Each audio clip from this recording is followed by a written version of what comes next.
आज आपण या व्हिडिओमध्ये वर्ग 7वा इंग्रजीचा ब्रिज कोर्स सुरू करत आहोत आणि आज आपण पाहणार आहोत पहिली ॲक्टिव्हिटी।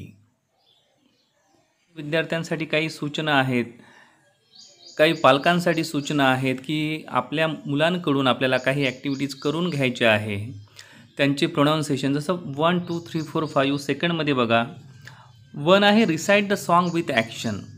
जो सॉन्ग तुम्हाला आता मी सांगणार आहे तो तुम्हाला रिसाइट करून घ्यायचा आहे, त्यांचा पाठ करून घ्यायचा आहे। त्यानंतर ते सॉन्ग म्हणताना मुलांचे एक्सप्रेशन आपल्याला बघायचे आहे। त्यानंतर त्यांचे प्रोनाउन्सिएशन हे करेक्ट असले पाहिजे आणि सोबतच रिदमसुद्धा असला पाहिजे। Second, ask student to repeat after her with action. Ask student to recite song individually or in group. त्यानंतर आता मुलांनी हे सॉन्ग इंडिव्हिज्युअली किंवा ग्रुपमध्ये सुद्धा म्हटलं तरी चालेल। Ask student to change words in the poem and recite it again with action.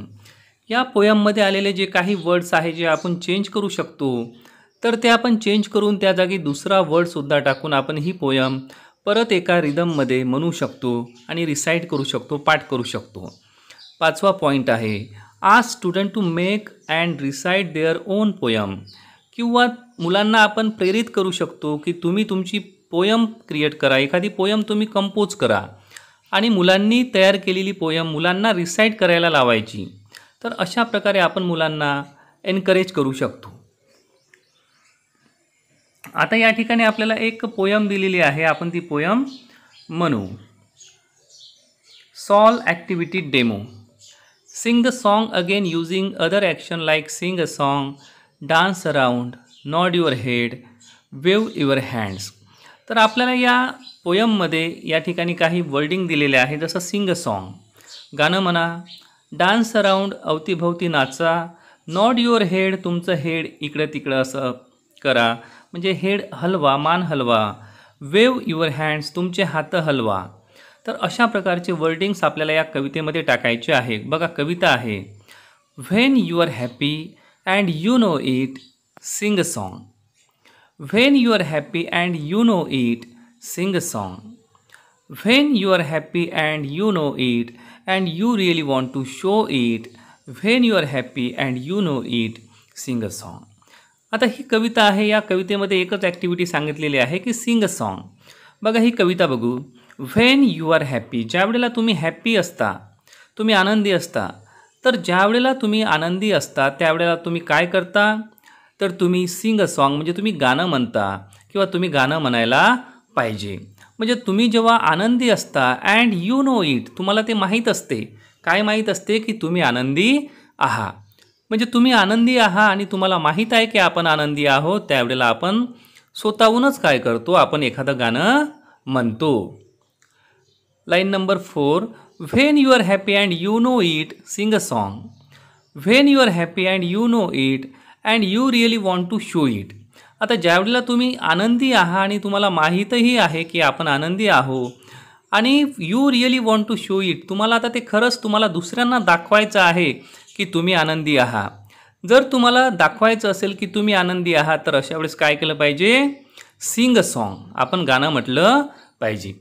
आता हीच कविता आपण काय करू, डान्स अराउंड हे वर्डिंग यामध्ये टाकायचं। बघा कसं होईल, when you are happy and you know it, dance around म्हणजे जेव्हा तुम्ही आनंदी आहात आणि तुम्हाला माहीत आहे तर त्यावेळेला तुम्ही काय करा, डान्स अराउंड म्हणजे आपल्या अवतीभोवती नाचा। जेव्हा तुम्हाला माहीत आहे की तुम्ही आनंदी आहात आणि तुम्हाला हे माहीत आहे, तुम्हाला लोकांना हे सांगायचं आहे, तर तुम्ही काय करू शकता, डान्स अराउंड। म्हणजे जर तुम्ही गाणं म्हटलं तर लोकांना कळेल की अरे हा खुश आहे। जर तुम्ही नाचले तरी लोकांना समजेल की तुम्ही खुश आहे। आणि तिसरा वर्ड यामध्ये यूज करू शकतो आपण, nod your head. Nod your head, तुमचं हेड नॉड करा। नॉड म्हणजे असं मान हलवणे, हो म्हणणे, नाही म्हणणे, किंवा आपण एखादं गाणं ऐकताना जसं तल्लीन होतो आणि आपोआपच आपली मान हलवतो, एखादं भजन ऐकत असतो, एखादं कीर्तन ऐकत असतो, तेव्हासुद्धा आपली मान ज्याप्रमाणे आपण हलवतो त्याला म्हणतात नॉड युअर हेड। तर ही कविता आपण परत लिहू शकतो। या कवितेमधलं जे सिंग सॉन्ग आहे त्याला रिप्लेस करून आपण त्या ठिकाणी नॉड युअर हेड ही फ्रेज, हे जे वर्ड्स आहे हे आपण या ठिकाणी टाकू शकतो। म्हणजे when you are happy and you know it, nod your head. When you are happy and you know it, nod your head. When you are happy and you know it, and you really want to show it. When you are happy and you know it, nod your head. तर अशा प्रकारे असे wordings आपण यामध्ये टाकू शकतो किंवा याहीपेक्षा वेगळे शब्दसुद्धा तुम्ही या कवितेमध्ये टाकून स्वतःची पोयमसुद्धा कंपोज करू शकता. When you are happy and you know it, clap your hand.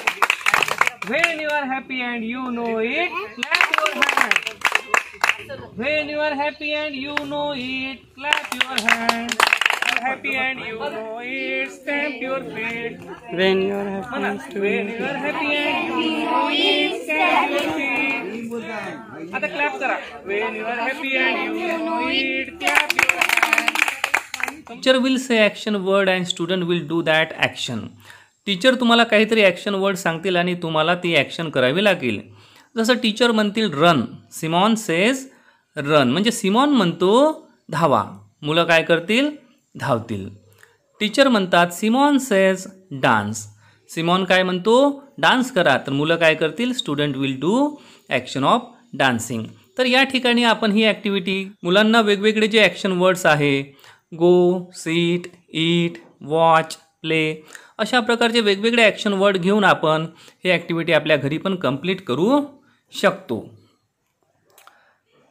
He activity आपण केल्यानंतर, ही पोयम आपण सिंगिंग केल्यानंतर आपल्याला स्वतःचं इव्हॅल्युएशन करायचं आहे, आपलं स्वतःचं मूल्यमापन करायचं आहे की आपण किती शिकलो.